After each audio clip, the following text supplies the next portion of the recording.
हम रात के अंधेरे में हमला नहीं करना चाहते, हम दिन की रोशनी में। हमारे एयर चीफ ने जो कॉम्बैट ट्रूथ हाउस के साथ फजर की नमाज़ पढ़ी और उनको रवाना किया कि अब जाओ। दिन की रोशनी में हमने दुश्मन के सीने पर हमला किया। आपने उनके 3 रफेल गिरा दिए, एकदम उनकी पूरी कैपेबिलिटी, वो पूरे का पूरा फ्लीट डाउन हो गया। PL-15 से उनके रफेल गिराए गए और बाकी जहाज गिराए गए। दुश्मन को बिल्कुल पता नहीं लगा कितनी देर से वो ट्रैक हो रहा है, उसकी बैटरी कहाँ उसकी मूवमेंट हो रही है, कहाँ पे वो इस वक्त पोजिशन है। अभी सिर्फ फतेह 1 और फतेह 2 यूज़ हुआ है और हमारे पास कंप्लीट स्पेक्ट्रम अवेलेबल है। जिस वक्त आंखों में आंखें डलेंगी और हाथों में हाथ डलेंगे तो फिर दुश्मन को पता लगेगा कि वो कहाँ स्टैंड करता है। मेरा ख्याल है उसको जितना सबक मिल गया है वो अभी सिर्फ अपने जख्म चाटेगा, कोशिश करेगा समझने की कि ये क्या हुआ है, कैसे हुआ है।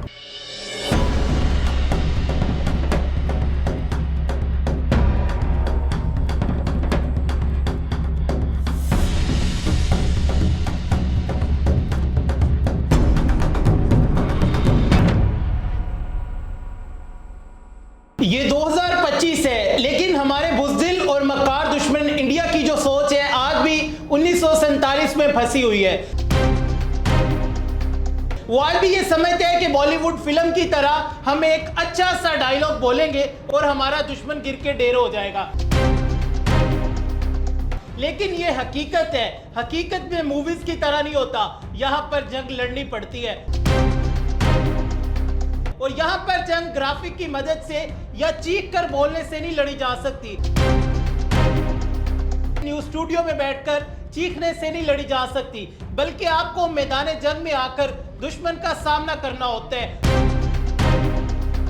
और ये सामना करने के लिए आपके पास जज्बा ईमानी, ईमान की ताकत और इस्लाम पर पुख्ता यकीन होना बहुत ही लाजमी है।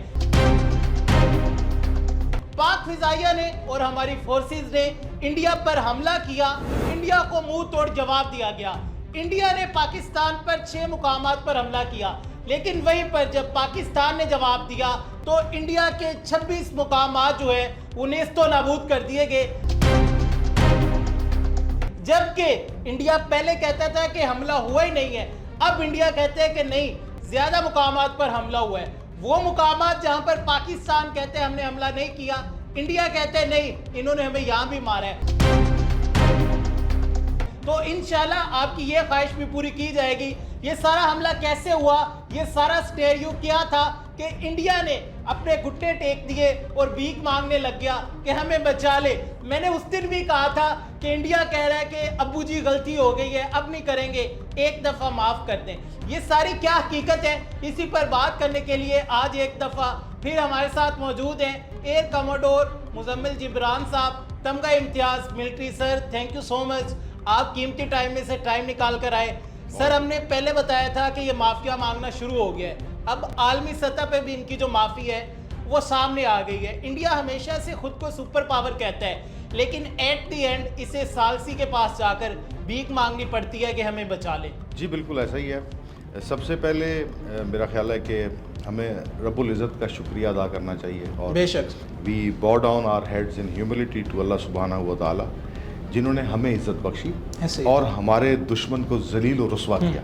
एक्चुअल जंग जिस वक्त लड़ी जाती है उसका इदराक शायद हमारे दुश्मन को भी नहीं है, और जिस तरह आपने कहा कि शायद वो ग्राफिक्स पे और ऑप्टिक्स पे ज़्यादा जोर रखता है और उसने सारी जंग मीडिया पे लड़ी। लेकिन जिस वक्त पंजे से पंजा लड़ा तो उसको अंदाज़ा हो गया कि वो कितने पानी में है और वो फौरन चारों शाने चित हो गया। उसके पास कोई जाय पनाह नहीं थी, भागने की कोई जगह नहीं थी।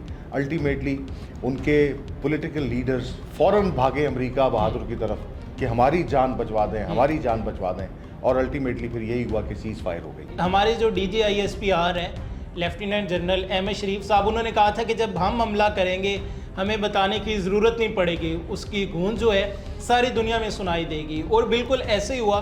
सर ये बताएं कि इंडिया पर जो हमला किया जाता है उसमें पाकिस्तान ने कौन सी टेक्नोलॉजी जो है वो यूज़ की थी, कौन से मिसाइल जो है इंडिया पर फायर किए गए हैं? देखिए अभी हमने अपने जो हमारा टोटल आर्सेनल है उसमें से बहुत थोड़ा सा एक चुटकी बराबर सिर्फ अपने दुश्मन को चखाया है। सबसे पहले जो हमने यूज़ किए वो PL-15 थे। उस पर बड़ी तफसील से बात हुई कि एक उनसे बेहतर रेंज का मिसाइल है, एक कैपेबिलिटी है, उन 6 कैपेबिलिटीज़ में से एक कैपेबिलिटी है। PL-15 से उनके रफ़ाल गिराए गए और बाकी जहाज़ गिराए गए। ये तो हो गए एयर टू एयर मिसाइल। ऐसे ही है। दूसरी चीज़ आपकी आती है हमारी पाक फ़ौज के जो मिसाइल्स हैं फतेह 1 और फतेह 2, जो कि सैटेलाइट बेस्ड टारगेटिंग के जरिए एग्जैक्ट कोऑर्डिनेट्स के ऊपर जहां गिरना चाहिए वहां जाके गिरा। फतेह 1 फतेह 2 ये हो गए आपके सरफेस टू सरफेस। और उसके बाद जो सबसे बड़ा जख्म दिया है आपके दुश्मन के रफ़ाल के बाद वो था उनका S-400 मिसाइल बैटरी, जो 2 जगह पे हिट की गई। उसमें पाकिस्तान एयरफोर्स ने यूज़ किया बहुत ज़बरदस्त हाइपरसोनिक मिसाइल, उसका नाम है CM-400 AKG, anti radiation missile. दुश्मन को बिल्कुल पता नहीं लगा कितनी देर से वो ट्रैक हो रहा है, उसकी बैटरी कहाँ उसकी मूवमेंट हो रही है, कहाँ पे वो इस वक्त पोजीशनड है। हमारे पास रियल टाइम डाटा हर वक्त आ रहा है, हम उसको देख रहे हैं। और जिस वक्त हमने उसको हिट करना था, हमारे शाहीनों ने पिन पॉइंट एक्यूरेसी से उस बैटरी को 2 जगह पे हिट किया और उनकी एक बहुत बड़ी कैपेबिलिटी को डाउन कर दिया। अच्छा सर, इससे क्या नुकसान होता है जो 2 जगह पे हमने उनकी S-400 जो बैटरीज है इन्हें डाउन कर दिया? तो इससे इंडिया को अगर हम देखें फाइनेंशियली कितना लॉस हुआ है, और दूसरी तरफ देखें कि इनका डिफेंस सिस्टम जो है उसमें कितना लॉस हुआ है, कि इसका क्या नुकसान हुआ? देखिए, इसका नुकसान अगर आप देखिए, ये हमने जो किया है इसको कहते हैं EBO, इफेक्ट बेस्ड ऑपरेशन। हमने अपने जो भी हथियार इस्तेमाल किए उससे हमने इफेक्ट्स हासिल किए। इफेक्ट क्या है? आपने उनके 3 रफ़ाल गिरा दिए, एकदम उनकी पूरी कैपेबिलिटी, वो पूरे का पूरा फ्लीट डाउन हो गया। उन्होंने वो जहाज टेक ऑफ कराने बंद कर दिए, कैपेबिलिटी डाउन हो गई। एक कैपेबिलिटी जिस पे वो बहुत ज़्यादा अपनी छाती पीटता था, दूसरी कैपेबिलिटी S-400 जिससे वो हमें खौफज़दा करने की कोशिश करता था। जिस वक्त उनकी 2 बैटरीज हिट हुई तो उसके बाद उनकी ये कैपेबिलिटी जिसको वो बहुत चर्चा करते थे वो भी एकदम उन्होंने बैक फुट पे ले गए। अब वो उसको इस्तेमाल ही नहीं कर पाएंगे। अब ये 2 चीज़ें आप ज़रा देखिए कि ना उनके पास S-400 ऑपरेशनल रह गया उस गिवन पॉइंट इन टाइम में, और ना वो जिसको बहुत ज़्यादा चीखते थे, चिल्लाते थे और फ्रेंजी क्रिएट करते थे रफ़ाल, ये दोनों अवेलेबल नहीं है। तो एयर डोमिनेंस तो हमारे पास आ गई ना, कंट्रोल ऑफ द एयर में हम तो किसी वक्त भी जाके जो मर्जी करना चाहें कर सकते हैं। ये है इफेक्ट जो पाकिस्तान एयरफोर्स ने और पाकिस्तान आर्मी ने जो उनके एयर डिफेंस सिस्टम्स डाउन किए, उनके एयरफील्ड हिट किए। एयरफील्ड हिट किए, उसका क्या इफेक्ट है? जहाज टेक ऑफ नहीं कर सकता। S-400 आपने नकारा कर दिया, वो पीछे ले गए, जहाज टेक ऑफ नहीं कर सकते। तो अब पाकिस्तान एयरफोर्स के पास तो मुकम्मल आज़ादी है ना, वो जहाँ घुस जाए, जहाँ मर्जी, जो मर्जी। सर, इसमें कोई शक नहीं है कि जब शाहीन परवाज़ करता है तो फिर सारी दुनिया देखती है, और शाहीन हमेशा से सबसे ऊंचा उड़ता है। सर, मुझे ये बताइएगा कि इंडिया हमेशा से जंग की बात करता है, हमला भी कर देता है, लेकिन बाद में इसे सालसी का किरदार लेने के लिए सालसी के पास जाता है, भीख मांगता है कि अब हमें बचा लो, ये बहुत मारेंगे। जिस तरह के अभी रिसेंटली हुआ, पहले कहता हमला करेंगे, हमला किया, पाकिस्तान ने उसी रात अपना डिफेंस जो था उसमें डिफेंसिव खेला, जवाब दिया, और उसके बाद फिर जब पाकिस्तान ने हमला किया विद इन 5 और 6 आवर्स कहते सीज फायर करवा दो, हमारी जान छुड़वा लो। तो ये हमेशा से ऐसा क्यों करता है? देखिए, पहली चीज़ तो ये कि हम अपने दुश्मन की तरह बुज़दिल नहीं हैं। हमने इंतज़ार क्यों किया?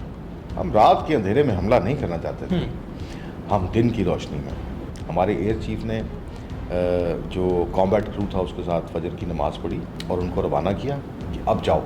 दिन की रोशनी में हमने दुश्मन के सीने पे हमला किया और हमने इंश्योर किया कि कोई भी सिविलियन टारगेट हिट ना हो। जो अफेक्ट हम अपने ऑपरेशन से लेना चाहते हैं वो अफेक्ट प्रोड्यूस किए जाएं, जिसका असर दुश्मन की हुकूमत की फैसला साजी पे आए। जैसे ही वो इफेक्ट्स क्रिएट हुए तो अब तो दुश्मन ने भागना ही है सालसी के लिए, ऐसे ही है, क्योंकि उसको नजर आ गया कि ये क्या हो गया, हम क्या सोच रहे थे। अच्छा सर, इसमें मुझे ये बताइएगा कि मक्कार दुश्मन है, आता है, मार खाता है, भाग जाता है, फिर आता है, अब दोबारा जब इंडिया आएगा तो उसका क्या हशर नशर किया जाएगा? देखिए, हमने अपनी कैपेबिलिटीज़ में से चंद अभी दुनिया को दिखाई हैं और अपने दुश्मन को दिखाई हैं कि भाई हमारी ये कैपेबिलिटीज़ हैं, हम पूरी तरह तैयार हैं। अभी सिर्फ फतेह 1 और फतेह 2 यूज़ हुआ है और हमारे पास कंप्लीट स्पेक्ट्रम अवेलेबल है। हमने अभी सिर्फ एक अपना एयर टू एयर मिसाइल दिखाया है, हमने अपनी सिर्फ कैपेबिलिटी का सिर्फ एक कोना दिखाया है। जिस वक्त आंखों में आंखें डलेंगी और हाथों में हाथ डलेंगे तो फिर दुश्मन को पता लगेगा कि वो कहाँ स्टैंड करता है। मेरा ख्याल है उसको जितना सबक मिल गया है वो अभी सिर्फ अपने जख्म चाटेगा, कोशिश करेगा समझने की कि ये क्या हुआ है, कैसे हुआ है, हम ये कैसे अचीव कर सकते हैं।